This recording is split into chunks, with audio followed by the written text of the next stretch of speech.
Hi guys, thanks for tuning in to another video on ForgottenWeapons.com. I'm Ian McCullum, and we have a doozy of a video for you today. Today we're taking a look at the South African R4, R5, and R6 Galil copy rifles. This is the rifle that replaced the FAL in South African military service. So the program, the FAL was originally adopted in 1960. And it was a pretty good gun for the South Africans. They liked it, particularly in Rhodesia and South Africa. It worked well. However, the South Africans had some trouble with it in Southwest Africa, what's now known as Namibia. It's a much more sandy desert environment there, and the close tolerances, the close clearances that allowed the FAL to be a reasonably accurate rifle made it not so great in sandy conditions. That was a problem in Namibia. So by 1974, they started a program to look for a replacement rifle. And there were some other problems with the FAL that they were running into. It was a very long rifle. South Africa had some folding stock paratrooper type FALs, but not a whole lot of them. And as they began to embrace more and more armored vehicles and helicopters, that length became a problem. They wanted something that could be more compact. Certainly makes sense. And then of course the FAL being a 7.62 caliber, 7.62 NATO caliber rifle, you're limited to basically 20 round magazines. The amount of ammunition a soldier can carry is fairly limited. Recoil is heavy. This makes it difficult to control in full auto. You're familiar with the plethora of arguments against a 7.62 NATO combat rifle. And so the South Africans were looking for something lighter. They kind of wanted a combination of the accuracy of the M16, the reliability of the AK, and a compact platform. And where they found that was in Israel. Now, this program, this development program or adoption program began in 1974 and was went processed pretty quickly. In 1974, Israel had adopted the Galil as their new combat rifle. And they were one of the few countries that was actively trading with South Africa, was a military ally of South Africa, because at that time, South Africa was under international embargo because of the apartheid system of government. So when they went looking to foreign countries for military arms, there weren't a whole lot of options.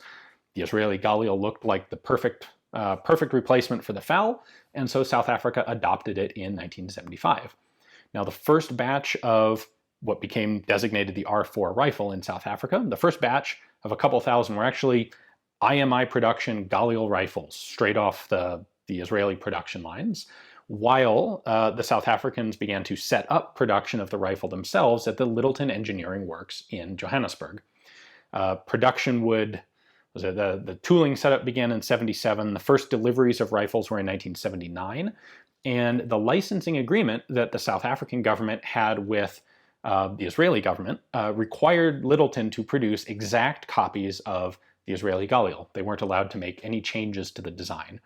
Why exactly, I'm not sure, if these were going to be strictly South African rifles, military arms, but for whatever the reason, that was the case. So the original South African production R4s were, just like the imported guns, exact copies of the Galil.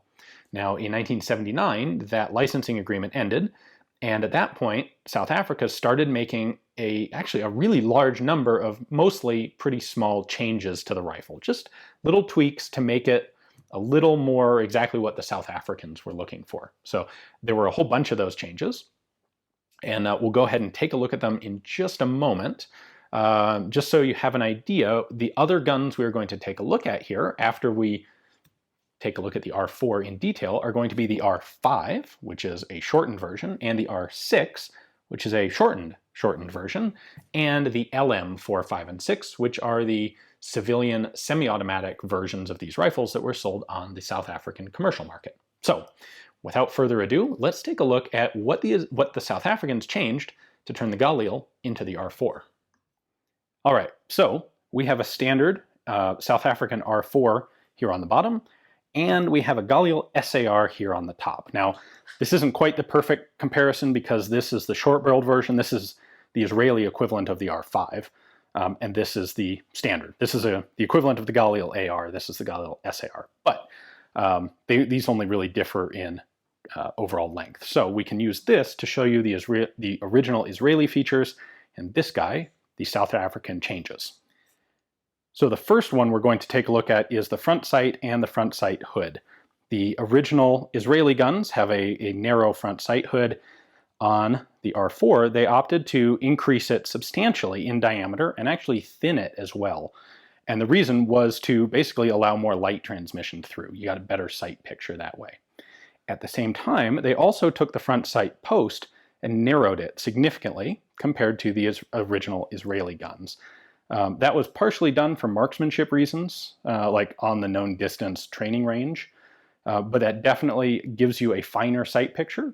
Might be a little more difficult to find that sight in low light, but it's going to let you shoot more accurately in daylight. The South Africans also improved or strengthened the front sling swivel. This is a fairly subtle change, but you can see this goes just a piece of wire straight into the gas block, and they added this angled reinforcing. They added a flange to the end of the gas tube on the R4. You can see here the Israeli guns don't have it. The purpose of this is to prevent the takedown latch on the front handguard from coming loose. This can rotate up, but it can't rotate all the way forward with that flange. Now, I guess they had trouble with the handguard coming loose. It's not something I've ever encountered on an AK, but that was apparently an issue, and so they changed that. The South Africans kept the integral bipods on the guns, but when they were allowed to, they got rid of the bayonet lugs, and in fact, none of the R4s or R5s or R6s have bayonet lugs. They replaced the handguards with a plastic style. The Israeli guns had wooden handguards. And they got rid of the carry handles. So the Galil has a folding carry handle on the front. These still actually have some of the cutouts in the receiver and the other parts for them, but the carry handles were dispatched with. And apparently that was primarily to prevent troops from carrying the rifle by the handle, which makes it very slow to get into action. They wanted guys to carry these by the pistol grip so that they were much more ready to fight should they be ambushed or otherwise need the rifle. The Galils were made with this integrated scope mounting rail, and the South Africans got rid of that and replaced it with just a lightning cut in the receiver. The Galil also had selector markings with these hash mark lines to indicate the lever positions, like so. The South Africans replaced those with dots. Now we're getting into some kind of inconsequential stuff here, but that is one of the specific changes that was made. Another change of kind of maybe minimal consequence was even the Galil has a spring retainer tab that's longer than a standard AK, but on the R4 they lengthened it even more. And that was done for the use of rifle grenades to ensure that the dust cover didn't pop off under recoil from a rifle grenade.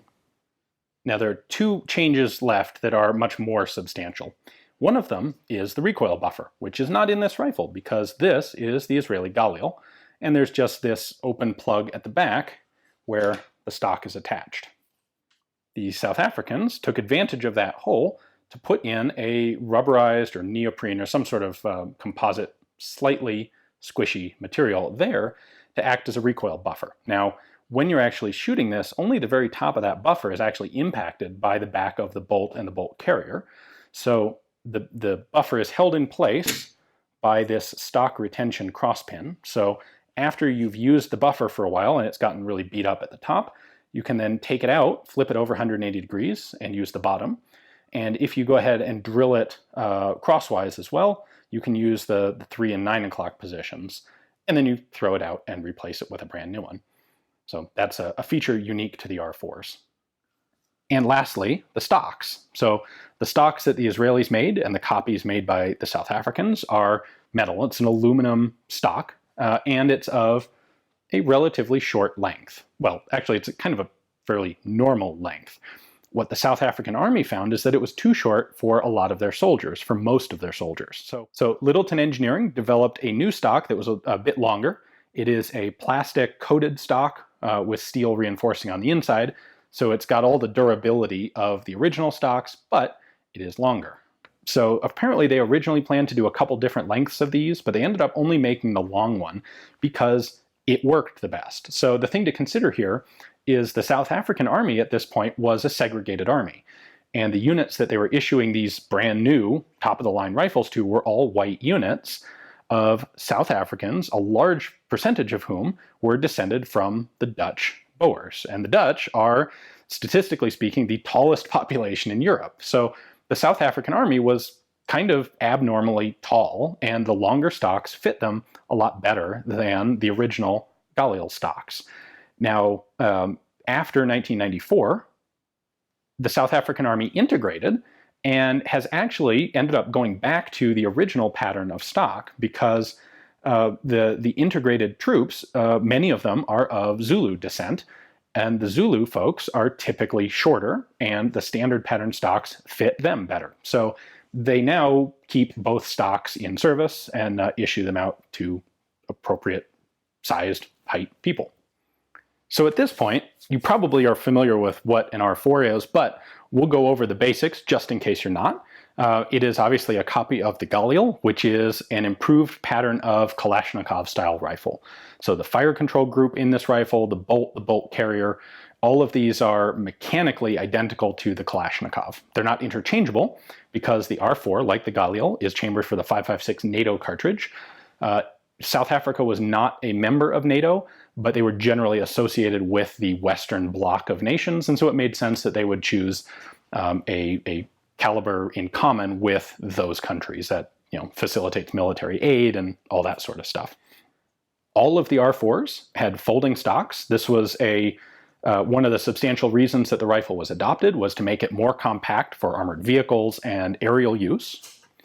When the stock is folded like this, all you have to do is pull it open in order to unfold it. It has a nice strong latch there, and in order to fold the stock, you have to push it down and then fold it in. It has a nose-in rock-back style of magazine with a Galil style, because this is a copy of the Galil, a Galil style magazine release that has a shield here in the front so you don't accidentally hit the magazine release. You just grab it with your hand, pull the magazine out. The standard magazines here are 35 rounds, not 30, a little bit more. South Africa did manufacture these. The Galil was also manufactured with a 50-round magazine for improved use as a light support weapon. This is similar to why it has a bipod built into it. Now, South Africa never manufactured its own 50-round magazines, but they did purchase them in substantial quantity from Israel. And they did actually issue them as well. So during the Angolan War, 50-round mags were issued, one per soldier, and that was the magazine that guys actually had in the gun when they were on patrol, with 35-round magazines in their web gear. In fact, if you look at the South African Pattern 83 web gear, the battle jacket and the chest rig, there's no pouch on that can hold a 50-round magazine. Whether that was an oversight or deliberate, I don't know, but they only issued one per soldier. Then starting in 1981, Littleton Engineering decided to work on developing a polymer magazine, something that would be a little bit lightweight, less expensive to make.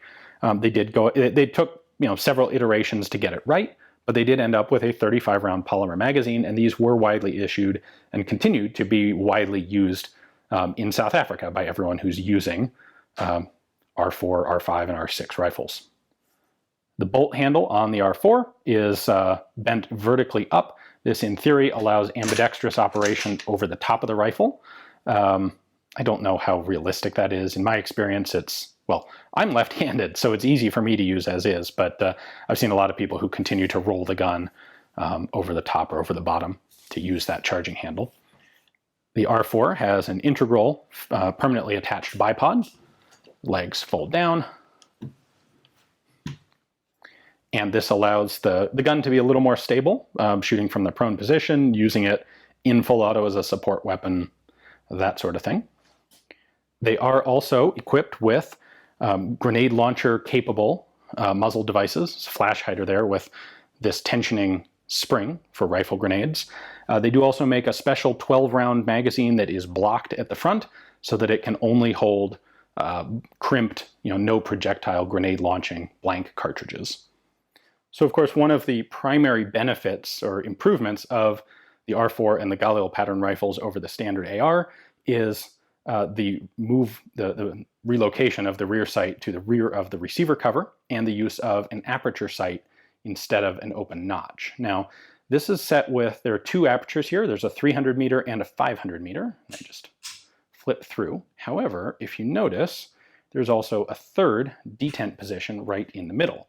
Now, this is, I believe, intended for use with the flip-up night sights, which are just a big open notch to allow plenty of light through. However, in practice, both military and competition practice today, guys actually, for very close range shooting, will leave the sight in this middle position and use these two protective wings along with the front sight hood as a very gross, very close range, very fast sight. Now, when you're not doing that, you have a nice narrow post, as we already talked about, and should you actually want to use the night sights, you have a flip-up front night sight as well. The selector, of course, is on the left side of the rifle, as well as, and in the form of a thumb selector, as well as the big safety lever on the right. So the bipod on the rifle was also specifically designed to function as a wire cutter, so you can hook a strand of wire in there, and then you just pop the bipod down like that, and it will shear the wire off. More importantly, this functions as a bottle opener, so you can put a bottle cap in there and pop it off nicely. In South African military service, the rifle's serial number is located on the bottom of the barrel, which you can see through the bottom of the handguard, and they all of the R4s have a K prefix serial number. Now you'll notice this has an A1 suffix. That indicates that it has been upgraded with a modified and improved firing pin. There was really only one product improvement that was made to the R4 during its military life, one fix, and it technically actually became the R4A1, although no one ever really used that designation. Instead, you only see it on the serial numbers, like we just saw. Now, the change is they went from originally a free-floating firing pin to one with this rubber grommet, and then later on to one with a spring. So the problem with the free-floating firing pin was, as you might suspect, it would occasionally have enough inertia when the bolt closed to run forward and detonate a primer. And so they did occasionally get, doubles and triples and runaway guns with free-floating firing pins. What they did to solve this was to add a cross pin at the back, and then a little ring, and then this is like a rubber, almost a piece of rubber tubing, a rubber grommet. In military service, this was called an FE, which a condom was called an FL, or French letter, and this was a little FE for your firing pin. And the idea here, they actually started by trying springs, a spring-loaded firing pin, as one might expect. The problem was they found that the springs wore out quickly, and it didn't work effectively. So instead, they went to this rubber grommet, and that acts as a cushion, much like a firing pin. So it absorbs the energy when the bolt slams forward. The problem with the rubber grommet was that it reacted with oil, and over time it would degrade and become very hard. And then it actually produced a worse problem. If it hardened too much, you could get the firing pin actually stuck in the forward position, which would really cause a runaway gun. So eventually they went back to the springs, and I guess just kind of accepted the potential spring weakening and the loss of ability to have reliable full auto fire. Especially in the civilian market, that's not a problem at all. Full auto civilian guns are very rare in South Africa.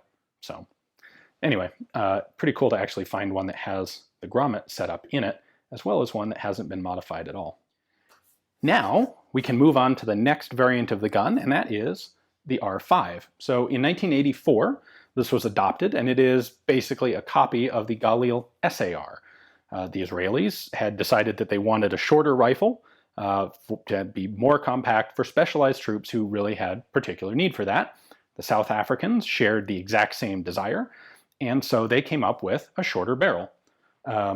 Basically, in fact, from here back, the gun is identical to a standard Galil. What they did is shorten the barrel, shorten the gas tube, shorten the gas piston inside, and presto, you've got a new gun. Now, the gas block is the same as the standard rifle. The muzzle device is slightly different. The R5 and the R6, for that matter, muzzle devices have this increased diameter ridge on them, and that prevents you from putting a rifle grenade on, because these guns are not intended to fire rifle grenades. Unlike the R4, they don't have bipods on the gas blocks, and unlike the Galil SARs, they don't have bayonet lugs either. In addition, all of these are C prefix guns, the R5s, and beyond that, they maintain all the basic elements of the South African pattern, so front sight hoods and that sort of thing. Notice that the gas tube, the flanged section, is much longer on this than it was on the standard R4. And honestly, that's pretty much it for the changes made on the R5. These were issued out specifically to reconnaissance troops, paratroops, and the tank and armored car units. The guys who were operating in cramped conditions and had a justifiable need for a shorter rifle. In addition, these were also adopted by the South African police in 1991. Prior to that, they'd all been using folding stock FAL rifles. So I should say the actual barrel length on these is 13 inches or 332 millimeters as compared to 460 millimeters or 18.1 inches on the original R4s. So a substantial shortening in the barrel. Next, there is one shorter version, and that's the R6. Now, the R6 is actually a bit of a misnomer because while it was originally produced for a military contract and the guns were all made in full auto, the contract fell through, and it's not entirely clear if it was a South African Army contract or it was a foreign military contract, but they contracted with someone. It fell apart, and they ended up converting the R6 guns to semi-auto and selling them on the civilian market. So all the R6s you find they're all built on full auto receivers, but they've been converted to semi-auto. Now, the reason these were, before they were sold as civilian guns, they're actually offered to all the same people who had purchased the R5, but all of those organizations, agencies, and military branches were quite happy with the R5. The R6 only shortened the barrel by 2 inches from the R5. So this is an 11-inch barrel. That's 280 millimeters. And again, same sort of changes. They shortened the gas tube, shortened the barrel, shortened the piston inside, and that's it. The gas block is the same as on all of the other rifles. These have L prefix serial numbers. And beyond that, there's not a whole lot else unique about the R6 compared to the 5. It's just a little bit shorter. Next up, we're going to take a quick diversion over to the LM series of rifles. That stands for Littleton Musgrave. Now, Littleton Engineering Works was the government contractor that manufactured these guns for the South African military, and they were legally prohibited from selling to the civilian market. They weren't a commercial company.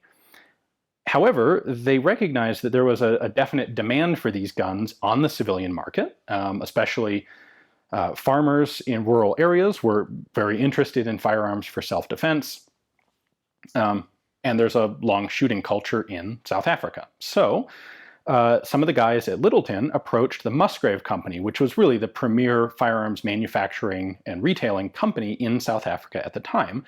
And they basically came to an arrangement where Littleton would supply guns to Musgrave, and Musgrave would act as their retailer or reseller. So from 1983 until 1998, LM series, or LM4, rifles were available on the civilian market. And this is effectively completely identical to the R4 military rifle, just in semi-automatic. All the parts are interchangeable. That made it very efficient for Littleton to manufacture them. And they ended up with actually 4 different types of receivers on the LM4 rifles. And that's what we have showing here. So the way these differ are based on the number of selector positions that they have and whether or not they have the pinhole drilled for the auto sear. So we have a version with 3 selector settings, safe, semi, and full, but only 2 pins. We have a version with 2 selector settings, only semi-auto and safe, but all 3 pins drilled. And in this case, what they did is modify the auto sear so that it doesn't actually do anything. We have a version that has all 3 selector settings and all 3 pins. And again, in this case, they would have modified the selector lever and or the auto sear so that it only fires in semi-auto. And then we have a version that is actually a Galil receiver. So you'll notice this has 3 selector settings, 3 pins, but it also has the scope cutout from the Galil receivers. And now the reason that these Galil receiver examples exist is because while Israel had originally supplied rifles to South Africa, By the mid-1990s, the situation had actually turned around, and Littleton was exporting rifles to Israel for the IDF. So they manufactured guns to the Israeli pattern. However, in 1994, when the new government was elected in South Africa, they were much less friendly to Israel than the previous government, and there was a final batch of R4/Galil rifles that was awaiting export, and the new government denied that export, and the guns ended up staying in South Africa. So looking at what to do with all of these full-auto Galil pattern rifles, Littleton decided to simply convert them to semi-auto and sell them on the civilian market. And so that's what we have here. Now, during this time period, a lot of the small arms production, well, ultimately all of the small arms production at Littleton, slowly was moving into the Vector brand name and under the control of the Vector subsidiary company. And by 1998, most of the small arms were being made by Vector, and in 98, that all shut down. Vector, well, this whole conglomerate was a government-owned entity. Vector became Denel, or Denel Land Systems, and all small arms production was stopped. So eventually, in 2008, the remaining parts from the R4, LM4, all of this rifle production, the remaining parts were sold to a company called Nobletech, and they went ahead manufacturing guns as they could from this stock of existing parts. They didn't have any barrels, so they actually imported Galil barrels from Israel and put together guns. And this is an example of a Nobletech gun. And here in South Africa, these have a relatively poor reputation. Anyone who's really seriously looking for an R4 or an LM4, well, looking for an LM4, you really want to get a Vector manufactured one. The finish is much better, and just the general quality of the assembly. They're kind of subtle things, but for example, the roll pin holding the stock in place isn't flush with the receiver, it's sticking out. Little stuff like that. Just the attention to detail was lacking on the Nobletech guns. One other really interesting, unique element is Nobletech bought an entire supply of selector levers marked single shot, which have been modified on the inside so that they only allow semi-automatic function. And these were originally manufactured for the elections. The police, the security services who were monitoring polling places during the 1994 election, the agreement in place for that election stipulated that there would be no machine guns used by troops involved with the election. So they converted all of the rifles for the National Peacekeeping Force to semi-auto using these selector switches marked single shot. When Nobletech bought out the whole stockpile of parts, they ended up with all of these things, because after the elections, the guns were swapped back to their original selector levers. And so the Nobletech guns are semi-automatic by virtue of these single-shot selector levers. With all of the LM4s, while the parts were identical to the military parts, there are a few bits, primarily here the night sights, that were actually considered an optional accessory. So you didn't have to actually get them. And people occasionally, if you find guns like this one that don't have the night sights installed, that doesn't mean that they were removed. It most likely means that the original purchaser of the gun opted not to have them. The front sight here doesn't have one as well. In fact, you can actually distinguish Nobletech guns because since they use Israeli barrels, there's a little bit more of a barrel step right here than there is on the African-produced barrels. Some of these rifles were actually made on dedicated civilian semi-auto receivers, and those will actually be marked either LM4 or LM5, depending on the model of the rifle. And that's the marking here. There is no corresponding military marking in this location. On the military receivers, the trunnion area here is just blank. But this logo is the Littleton Engineering logo, and then LM5 in this case, caliber 5.56. And the LM5 rifles were manufactured from 1985, when the gun was adopted by the military, until 98, when all small arms production ceased. The LM6 guns are all military receivers because of their origins, and those were made from 1991 until 1998, when all small arms development ceased. All right, and we will close this out with what I think is the coolest setup of South African military rifle. And that is right here. We have an R5, 13-inch barrel, very handy, folding stock, super cool. It's got a set of coupled magazines with it, This was an official South African magazine coupling pattern, and actually really low profile. They've got these cloth straps with spacers in between. It should actually only have 2 of the spacers. This one's been set up with 3, but coupled magazines. And then this is the official R4, R5 Sling. When the South African military was using the FAL, this pattern of sling was used on the Mag 58 machine gun, and the FAL had a much thinner sling, about half the width. And guys really liked this wide pattern of sling. So when they adopted the Galil, the R4 and R5, they adopted this sling with it. And I think that's a really good idea. It would be much more comfortable to carry. So there you go. The super cool R5 Jungle Mag Sling setup. So we have a little bit of an extra cool treat here. We have an Armson Red Dot Scope, and this is actually South African military issue. I don't think they actually used it on the R4, R5, R6 series. However, they did absolutely use these on the R1s, the South African FAL, and also on their 40mm grenade launchers. So this is kind of cool. I've worked with one of these of the American pattern, what they used in Vietnam, for very brief reasons. This one's a little different in that it has a very small red dot instead of a very large white dot. So we're going to try a little bit of shooting with that and see how it is. Okay, we're going to do a lot of shooting with that.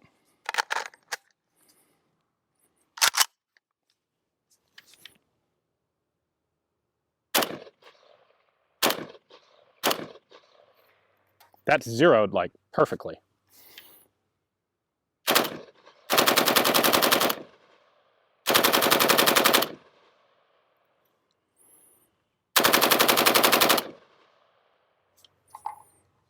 That's a pretty slick optic for a full auto. Now, it's surely not the most modern, and the South African Army doesn't use this anymore, but you could do a lot worse than that thing. Thank you guys for watching. If you're still here, boy, you're quite the dedicated viewer. Hopefully you learned quite a lot about the South African Galil, the R4s through R6s. It was very cool to be able to get this extensive of a set, a collection of these rifles available to show to you. Of course, this sort of thing is only possible because I was able to find these guns in South Africa. So it is thanks to you, the viewers, directly supporting the channel that it's possible for me to travel and bring these guns to you. So if you enjoy seeing this sort of content, please do consider signing up either on the website or through Patreon below to help support the channel. Thanks very much for watching.